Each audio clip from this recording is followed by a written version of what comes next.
काल एक भारतीय जनता पार्टीची महानगरपालिकेची पहिली सभा ते म्हणजे सांगली जिल्ह्यातील सांगली महानगरपालिकेच्या हद्दीमध्ये पार पडली। तर या ह्याच्यामध्ये सभेमध्ये प्रामुख्याने पाहायला गेलं तर आपल्या राज्याचे मुख्यमंत्री माननीय देवेंद्र फडणवीस असतील, त्यासोबत आमदार सुरेश खडेसाहेब असतील, आमदार सुधीरदादा गाडगीळ असतील, नंतर चंद्रकांतदादा पाटील असतील, असे जे काही प्रमुख नेते गौतमभैया पवार असतील, नंतर सम्राटबाबा महाडिक असतील, प्रमुख नेते या सभेस उपस्थित होते।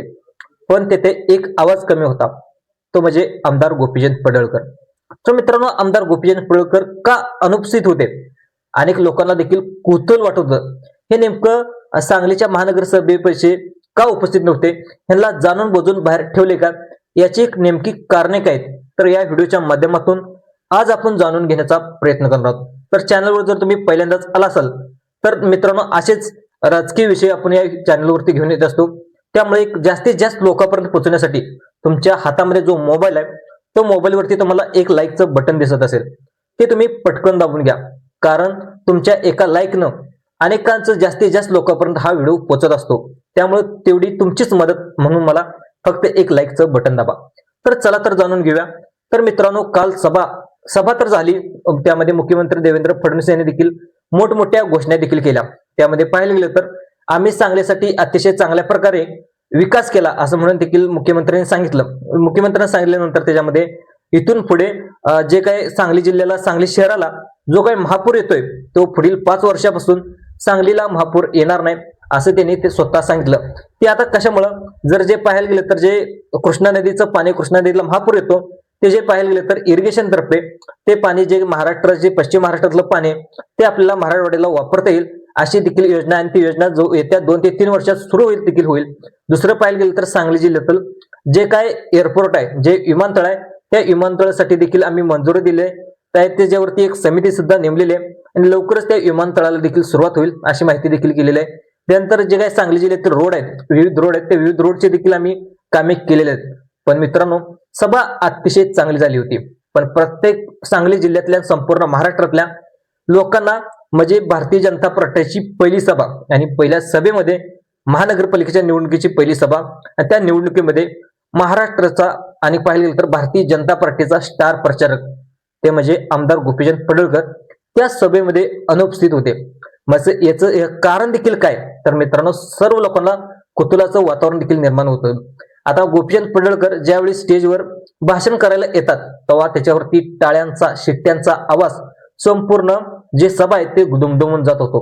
आता अनेक लोकांच्या जे काही पडळकर समर्थक आहेत, जे गोपीचंद पडळकरला मानतात, त्या लोकांच्या देखील मनामध्ये शंका येत होती की गोपीचंद पडळकर यांना जाणून बुजून दूर ठेवण्यात आले का, भारतीय जनता पार्टीने त्याच्यावरती जाणून बुजून त्याच्यावरती डाव करण्यात आले का, असे अनेक प्रश्न त्यांच्या मनामध्ये देखील घोळत होते। पण नेमकं का घडलंय, आमदार गोपीचंद पडळकरांना का दूर ठेवलंय, तर आमदार गोपीचंद पडळकरांना तर इंटर केलं तर भाजपला धोका होऊ शकतोय का, याचे देखील कारण आज व्हिडिओच्या माध्यमातून आज आपण जाणून घेण्याचा प्रयत्न करूया। आता सगळ्यात अगोदर पाहायला गेलं तर भारतीय जनता पार्टीची जे विरोधक आहेत, ते विरोधक कोण कोण आहेत ते देखील पाहूया। त्यांनी देखील आता तयारी कशी दर्शवली ते देखील थोडक्यात पाहूया। तर पाहायला गेलं तर मुख्य विरोधक म्हणजे पाहिलं तर आता भारतीय जनता पार्टीचे 3 ते 4 आता ह्याच्यामध्ये पक्ष आता एकत्र आलेत। त्यामध्ये पाहिलं तर आमदार जयंतराव पाटील यांच्या अध्यक्षतेखाली शरद पवार राष्ट्रवादी गट तो देखील एकत्र आलाय। त्यानंतर पाहिलं तर एकनाथ शिंदे साहेब यांची शिवसेना, आमदार सुहास भैया बाबर यांच्या नेतृत्वाखाली जवळजवळ 33 उमेदवार सांगली महानगरपालिकेत निवडत आहेत। त्यानंतर पाहायला गेलं तर संजय काका पाटील राष्ट्रवादी, अजितदादा पवार गट यांच्यातर्फे हे देखील 33 सीटा निवडत आहेत। त्यानंतर पाहिलं तर काँग्रेस, राष्ट्रीय काँग्रेस पार्टी ह्याच्यामध्ये विशाल पाटील असतील, प्रतीक पाटील असतील, जे जे काही काँग्रेसचे बडे नेते पृथ्वीराज पाटील असतील, या बड्या नेत्यांची टीम देखील आता सर्व जे काही विरोधक आहेत ते भारतीय जनता पार्टीच्या विरोधात आले आहेत। त्यामुळे आता पाहायला गेलं तर जी काय आता सांगली महानगरपालिकेची निवडणूक आहे ते आता भारतीय जनता पार्टीसाठी अतिशय सोपी राहिलेली नाही। त्यामुळं भारतीय जनता पार्टीला देखील अतिशय या ठिकाणी कसरत करावी लागणार आहे। आता पाठीमागच्या 5 वर्षामध्ये भारतीय जनता पार्टीची सत्ता असली तरी मित्रांनो, जे काय आता जे समीकरण आहे, जेवढी ताकद विरोधकांनी लावली नव्हती त्यावेळेस पाठीमागच्या 5 वर्षात, तेवढी तिप्पट ताकद यामध्ये आता सांगली महानगरपालिकेमध्ये या ठिकाणी लावण्यात आलेली आहे।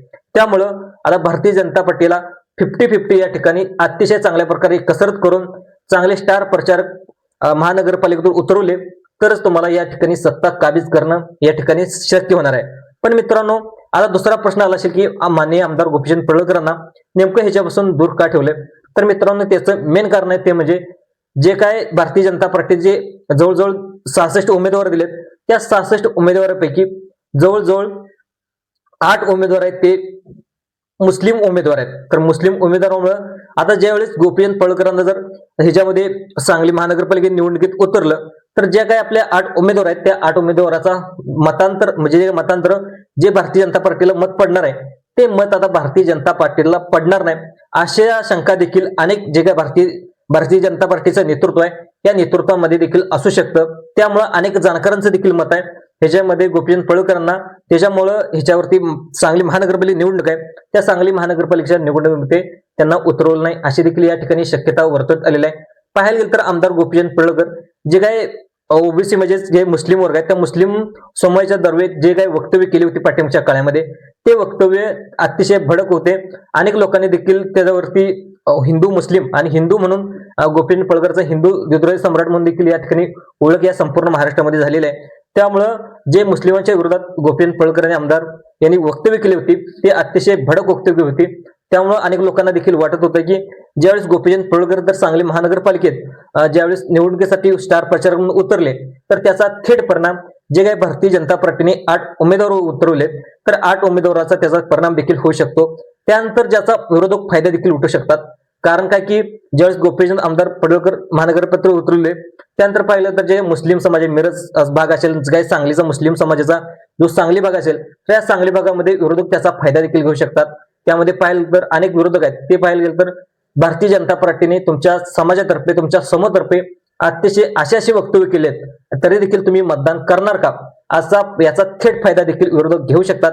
त्यामुळं जे काही भारतीय जनता पार्टी नेतृत्व आहे त्या नेतृत्वाने जाणून बुजून गोपीचंद पडळकरांना दूर ठेवण्यात आले. आणि दुसरं कारण असं आहे की जे पाहिलं गेलं तर सगळ्यात मोठं महाराष्ट्रातली महानगरपालिका ते म्हणजे मुंबई असेल ठाणे असेल नंतर जे काही नवी मुंबई असेल या महानगरपालिकेत स्टार प्रचारकाची म्हणून पाहायला गेलं तर भरपूर मागणी आहे. त्यामध्ये पाहिलं तर बाहेरच्या राज्यातून देखील येथे प्रचार करण्यासाठी जे हिंदू म्हणून जास्तीत जास्त प्रसिद्ध आहेत अशा लोकांना मुंबईमध्ये प्रचाराच्या सभा घेण्यासाठी या ठिकाणी बोलवण्यात आले.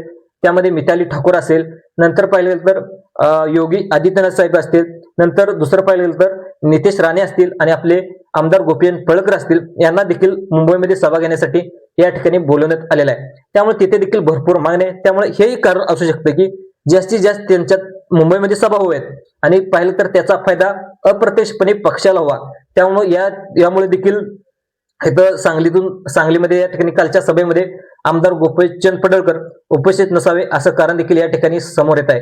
मित्रांनो, दुसरं पाहिलं गेलं तर याचा फायदा जयंत पाटलांनी देखील जाणून बुजून ह्याच्यावरती डाऊट टाकलाय का हे देखील पाहणं अनेक लोकांच्या मनामध्ये अशा शंका देखील उपस्थित होतात.